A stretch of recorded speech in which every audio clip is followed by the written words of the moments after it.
Arquetipos. Corrado Malanga. Prefacio. Últimamente no introduzco más mis escritos con inútiles prefacios, pero en este caso debo advertir al lector sobre algunas cuestiones. Escribí este trabajo basado en la expresa solicitud de muchos lectores pidiendo información sobre el término arquetipo. ¿Qué es? ¿Cómo debería ser interpretado? ¿Para qué sirve? Etcétera. Lo he escrito con la intención de aclarar la idea a los lectores. Sin embargo, hablar precisamente de arquetipos no es posible sino en modo arquetípico, es decir, incomprensible para la interpretación que hace el lóbulo izquierdo de nuestro cerebro. He debido, por lo tanto, recurrir a trucos para hacerme entender. No sé si lo he conseguido. Además, en algunos pasajes he debido utilizar un lenguaje quizás demasiado simbólico y por lo tanto de difícil interpretación.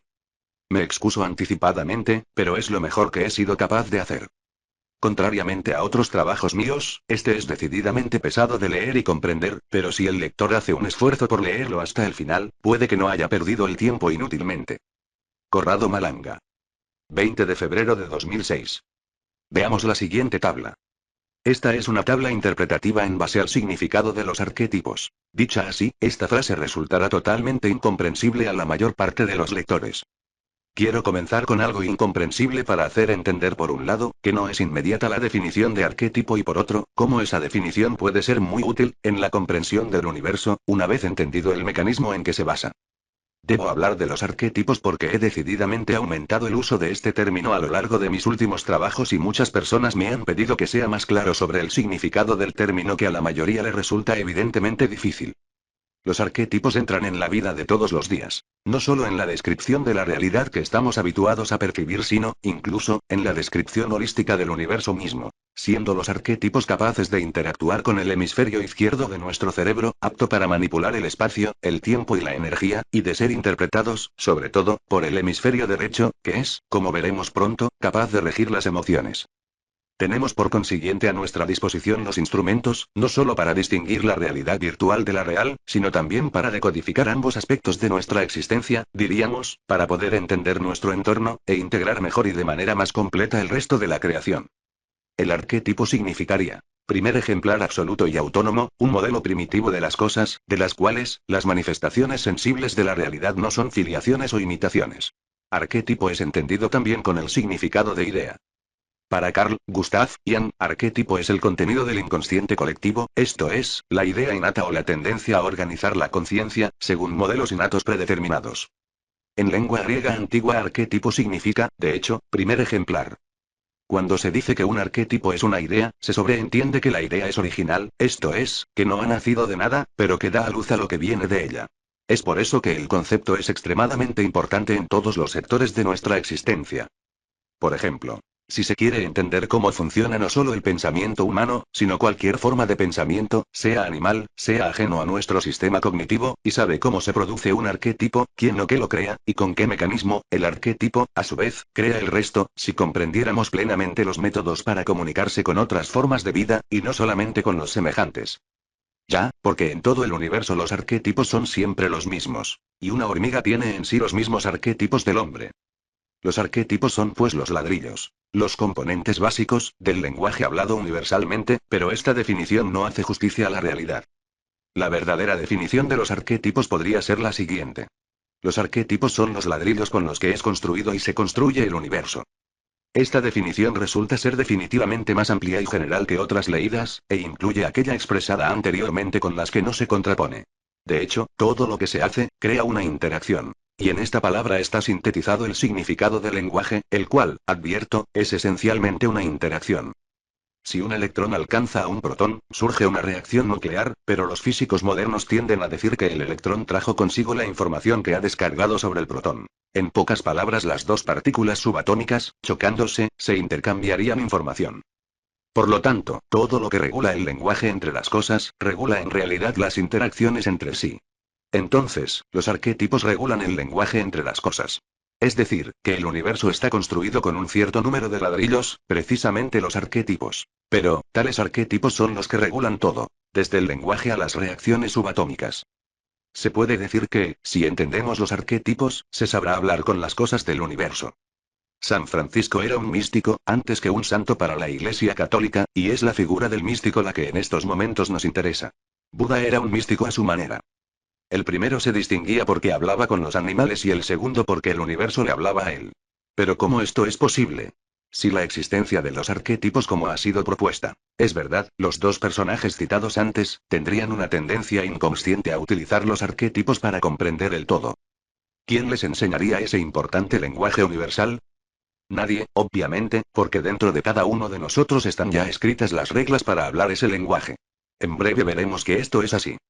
La estructura del lenguaje. ¿Cómo está estructurado el lenguaje humano? Obviamente alguien puede pensar que el lenguaje humano ha sufrido una estructuración evolutiva en sentido histórico, y que los hombres de la edad de piedra emitían sonidos guturales, y conocían solo pocas expresiones, como los animales. Hoy, por el contrario, el lenguaje ha evolucionado y nosotros podemos hablar y hacernos entender incluso por un delfín. Dijimos que el lenguaje original, el de base, o bien la idea del lenguaje, no sufre variaciones en el tiempo, porque está fuera del tiempo. Si esto es cierto, es erróneo suponer que la idea del lenguaje puede evolucionar en cualquier dirección. Por otra parte, es innegable que el lenguaje que usamos hoy es decididamente más complejo que aquel que usaban los hombres de la edad de piedra. Bien, aclaremos. Más complejo no quiere decir más evolucionado, sino más especializado. Un instrumento se dice más especializado cuando sirve muy bien para una sola cosa. La máxima especialización es ser capaz de hacer, de manera perfecta, solo una cosa. Prácticamente estar especializados significa no saber hacer prácticamente nada, si excluimos, por ejemplo, el rascarse perfectamente una oreja. En este sentido, la flecha del tiempo no está dirigida conforme a la evolución, pero sí de acuerdo a la especialización de los seres contenidos en el universo. No es menos verdadero que existen diferentes tipos de lenguaje más o menos evolucionados, pero existen diferentes formas, más o menos especializadas de un único lenguaje. Vemos de hecho que el lenguaje fonémico que utilizamos todos los días es una reelaboración de otros tipos de expresiones más antiguas. El fonema, de hecho, deriva del lenguaje iconográfico. Antes de hablar el hombre señalaba. Bastaría esta observación para entender lo que quiero decir, pero hay más. En realidad, cuando por ejemplo, escribimos la letra O, podríamos preguntarnos por qué, en nuestra cultura, al fonema O, le corresponde la forma de un círculo. La respuesta es simple. Porque al emitir el fonema O ponemos la boca en forma de círculo. Inconscientemente las diversas culturas de la Tierra han acompañado un fonema con un diseño de partida. El diseño era algo muy primitivo, en el sentido que venía primero que el fonema, pero más primitivo no significa menos evolucionado. Podríamos decir simplemente menos especializado. Lo que es más especializado es también menos comprensible, o, sin embargo, comprensible solo para los que tienen el mismo grado de especialización. Si conozco solo el japonés, puedo hablar solo con japoneses y el resto del mundo estará privado de comunicarse conmigo. Si esto es verdad, el fonema representa el escalón más bajo en la posibilidad de hacerse comprender por una multitud, incluso si se presenta la oportunidad de hacerse comprender, sin errores, por un limitado grupo de personas, por un clan. Que el diseño es una forma de comunicación más amplia es evidente. Frente a ciertos tipos de diseños, muchos son capaces de entender su contenido informativo, aunque muestra algunas dificultades de interpretación, cuando el mismo diseño se presenta en dos culturas muy distantes entre ellas. Es innegable, por lo tanto, que los que hablan por imágenes, o para expresarlo mejor, por iconos, serán comprendidos de manera inexacta, por un número mayor de personas respecto a los que usan un lenguaje fonémico. De hecho, en la sociedad actual donde solo unas pocas personas leen libros, y muchos tienden a expresarse con una serie de elementales sonidos guturales casi completamente desprovistos de estructura gramatical, cuando tenemos que hacernos comprender, usamos las imágenes. El dispositivo que produce imágenes, es por antonomasia, la televisión. En un contexto en el que el poder político usa el lenguaje fonémico, y tiende a presentar hombres dotados de cultura siempre muy escasa, el número de expresiones verbales utilizadas tiende a disminuir drásticamente. El poder ha alcanzado su objetivo. Pero por otra parte, cuando el poder mismo tiene la necesidad de comunicar a sus súbditos qué hacer y cómo votar, debe utilizar un simple lenguaje de masa, y es propiamente en esta ocasión que utiliza la televisión. Porque las imágenes tienen un impacto emotivo más potente que cualquier discurso. Así la lengua inglesa tiene la ventaja por su inmediatez. Obviamente a expensas del número de las expresiones utilizadas, a los fines de una comprensión culturalmente más rica. Contra 80.000 palabras de un vocabulario normal inglés, hay por lo menos 120.000 equivalentes en el vocabulario italiano. Aquí hace falta además una precisión. El término cultura no tiene nada que ver con la evolución de un lenguaje, solo indica cuán conocido es el lenguaje que se utiliza. No se debe luego pensar que cultura y especialización son dos términos que van a la par. Un agricultor del Amazonas que conoce solo 300 palabras puede ser más especializado que un africano que conoce todo el suajili, pero seguramente este último será más culto. Los orígenes del lenguaje. Si con los diseños, dibujos, usted puede comunicarse, aunque de manera imperfecta con un gran número de personas, ahora buscamos retornar en el tiempo y ver qué ha generado el diseño, el icono, en busca de la idea original que ojalá nos permita expresarnos de una manera más universal. El diseño nace de un proceso que nuestro cerebro, bajo el control de la mente, ha desarrollado en tiempos más recientes, millones de años. Antes del diseño está el símbolo. El símbolo es una estructura todavía primordial. Podemos definirlo como un diseño primordial que contiene solo algunas características gráficas, que no tienen un sentido aparentemente inmediato pero resultan extrañamente comprensibles a una parte profunda de nuestra conciencia. El símbolo es algo que va más allá de un simple diseño, pero está constituido por una expresión comunicativa que tiene que ver con el espacio que lo rodea. La dirección del espacio que lo circunda es el mecanismo mediante el cual es leído el símbolo. El símbolo es algo sumamente primitivo, y por eso es de fácil interpretación. Puede tratarse de una posición que nuestro cuerpo asume simbólicamente cuando hablamos mediante fonemas. La posición del cuerpo no pretende ser un sistema comunicativo en sí con el fin de dar más énfasis a lo que decimos, pero en todo caso es lo contrario. El verdadero lenguaje original, primordial, es el comportamiento, no la fonación. En todas las culturas del mundo, por ejemplo, los dioses están en el cielo y muestran a los malvados en los infiernos. De la misma manera levantamos la cabeza para decir, ¡qué bello día! Hacemos lo contrario bajando la cabeza para decir, hoy me sale todo mal. Podríamos decir, en cierto sentido, que esto representa una reelaboración espacial del concepto original, que en nuestro ADN tenemos la información simbólica, según la cual las cosas buenas están en lo alto y las cosas malas abajo. En grafología se sabe perfectamente que la esfera de los sentidos está representada en la parte baja de la escritura y la esfera de los ideales en la parte alta. Análogamente el pensamiento es visto como algo noble, elevado, mientras que la mayor parte de las culturas tiende a dar al cuerpo un significado menos evolucionado, donde evolución y bien, pertenecerían a la misma esfera simbólica. Por esto se tiende a menudo a acoplar algunos simbolismos que, por el contrario, son estructuras de bases diferentes. El bello es también bueno, y al contrario, el malvado es feo. Pero esto no es absolutamente verdadero. Entonces, ¿qué significa? ¿Que el lenguaje simbólico está errado? No. Quiere decir que cuando estamos en contacto con una persona bella, esta parece también buena. Esto sucede porque se aunan el significado de bello o bueno a la simple acepción de positivo, o por el contrario por la acepción de negativo. El simbolismo representa por lo tanto la llave de la lectura para comprender la posición de las cosas en el espacio. Muchos son los ejemplos que podemos citar para demostrar lo que en realidad se demuestra solo. Los chamanes lanzan piedras al suelo, u otros objetos como huesos de pequeños animales y, según la posición que toman, adivinan.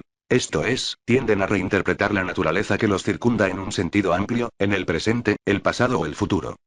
Esto es como leer la borra de café o la forma de las gotas de aceite o cuando se tiran las cartas distribuyéndolas en un espacio simbólico preciso.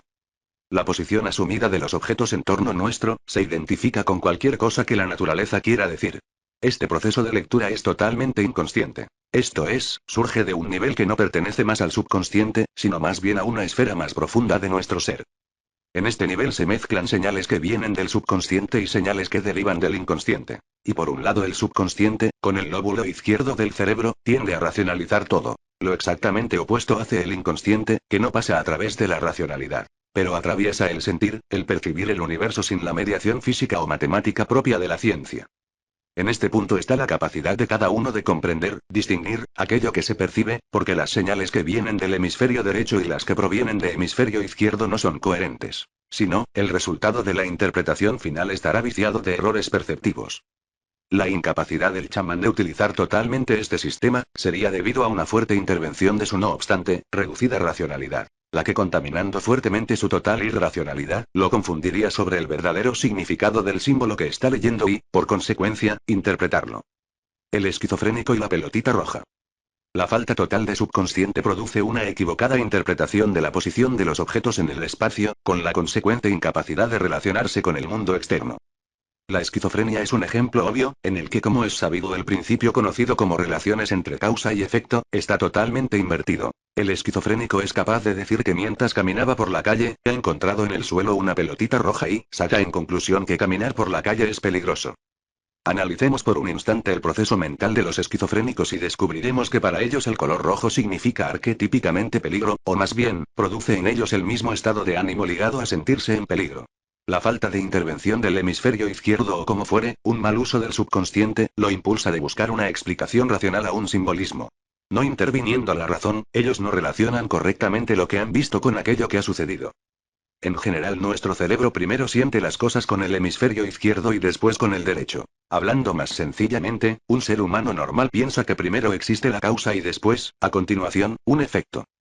La causa es la expresión de la lectura de la realidad virtual por parte del hemisferio izquierdo, que ha visto la pelotita roja, que es una señal. Realidad virtual. Espacio, tiempo y energía. El efecto sucede después, y en este caso, es algo que se espera que suceda. Está en el futuro, y se percibe como sensación de malestar. Peligro que se avecina, sensación ligada a sentir el suceso con el hemisferio derecho, precognición, realidad real. El esquizofrénico invierte el sistema de percepción, y comienza a actuar inmediatamente el lóbulo derecho del cerebro. Y el resultado es: como tengo miedo, he aquí que la naturaleza me lo confirma con un signo, haciéndome encontrar en mi camino una pelotita roja. ¿Cómo interpretar este hecho desde un punto de vista genérico? Es simple. Porque el sentir las cosas es un modo para comunicarse con el universo y porque este método es muy cercano al arquetipo que ha producido esta sensación. Se debe decir que este es un mensaje real. Mucho más real que la visión de una pelotita roja, realidad virtual. El esquizofrénico carece totalmente de la capacidad de relacionar el sentir del inconsciente con el comprender del subconsciente. De esto se desprende una sola conclusión. El esquizofrénico vive un momento de miedo que percibe muy bien pero al que no sabe dar una explicación consciente. Y por tener este inconveniente estructural de su cerebro, atribuye la culpa, la causa, a la pelotita roja que encontró, que por efecto primario se constituye en la causa inicial. En este ejemplo se nota que el lenguaje simbólico de los colores ha resistido la prueba. La sensación de miedo es legítima y el sujeto no hace ninguna interpretación errónea de sus sentimientos. El error se debe a su incapacidad de interpretar, de leer, la realidad real. Es fácil que el esquizofrénico sienta el universo con gran sensibilidad, pero que no comprenda nada de aquello que siente, porque no está capacitado para relacionarse con el espacio-tiempo que lo circunda. Él vive fundido en el inconsciente y es extremadamente emotivo. Este concepto lo expresaban los antiguos griegos con la arquetípica expresión: los locos son aquellos que hablan con los dioses. Y hoy diremos que son las personas más cercanas a su ánima. Esto implica que el lenguaje de los arquetipos puede ser comprendido, si el ser humano tiene la capacidad de hacer funcionar bien tanto el hemisferio derecho como el izquierdo de su cerebro. Esto es, que posea dos instrumentos perfectos para leer respectivamente la realidad real, conciencia inmutable, y la realidad virtual, espacio, tiempo y energía modificable. Interacciones arquetípicas. La relación que existe entre el fonema y la escritura es similar al que existe entre el lenguaje hablado y el simbólico. En la escuela elemental, cuando se entra al aula, está la figura de la hoja junto a la letra F. Foglia en italiano, significa hoja. El niño primero aprende que ese diseño corresponde a una hoja y la rediseña. Después, solo en una segunda etapa, se adueña de la relación que une el diseño de la hoja al simbolismo del signo gráfico F. En nuestra cultura, la letra F posee una expresión fonémica que, onomatopéyicamente, recuerda el rumor del aire, del viento. Hoja, fonema, flight en inglés, el vuelo de una hoja en el viento. F y B, dos fonemas similares, simbólicamente son asociados al sonido de la letra F, y este vínculo es creado en nuestra cultura de modo absolutamente espontáneo. Por lo tanto, mediante la posición de los objetos en el espacio podemos hablar a otros. Este es el principio que la programación neurolingüística aplica cuando examina, a medida que uno se mueve, para deducir cómo pensamos realmente. Así, dibujar en la parte superior derecha o inferior izquierda en la hoja es interpretado como una señal de la relación que tenemos con el futuro o el pasado, con la esfera del pensamiento o de los sentidos. El símbolo crearía la imagen y esta crearía el fonema. En realidad, hay ahora un pasaje intermedio importante para determinar qué es el arquetipo. Antes de crear la imagen, el simbolismo crea el color. Solo después se creará la imagen coloreada. La creación del color es importante porque sugiere que podemos hablar a través de los colores. En efecto, los nativos americanos que no conocían la escritura tenían un lenguaje basado en los colores, una clase de código muy funcional en su interpretación. Spielberg, en su film, Encuentros cercanos del tercer tipo, muestra una nave que, para comunicarse con los humanos, mueve formas de colores en rápida sucesión. Parece imposible, pero el lenguaje de los colores está seguramente más generalizado de lo imaginado. El test de los colores de Max Lusser, psicoanalista suizo, habla claro. Se puede definir una persona sobre la base de los primeros 6 colores que elige según su propio gusto. Los colores, de hecho, producen estímulos internos que pueden hablar con nuestro inconsciente mejor que una simple imagen. Y el color es comprendido por todos, más allá de la propia cultura. De hecho, a medida que vamos hacia atrás, hacia la fuente de la comunicación, nos damos cuenta que las culturas no se ven influenciadas por el sistema comunicativo simbólico. Los colores tienen siempre un significado preciso, más allá del tiempo y del espacio. Rojo igual a fuego, agresión, calor, oxígeno. Blanco quiere decir plenitud, fresco, luz, impalpable. Azul significa cielo, meditación, reposo, esperanza. Marrón es casa, tierra, tradición y así sucesivamente. Ahora existe, sin embargo, en este nivel una cierta interferencia cultural que comienza a modificar las señales. En otras palabras, la cultura hace que leamos los mismos estímulos de color de manera aparentemente diferente. Para nosotros, los occidentales, el blanco es vida y el negro es muerte. Para los africanos es lo contrario. Pero es fácil entender esto aparentemente contrapuesto. Interpretar las cosas depende del significado que se da a la vida. Simbólicamente la vida es el color de la propia piel y la muerte siempre lo contrario de la vida. Así como el color se inserta entre el símbolo y la imagen, el sonido se inserta entre la imagen y el fonema. En lugar de hablar, muchos jóvenes de la New Age, con graves problemas de comunicación, utilizan un lenguaje común más amplio y más fácil de usar: la música.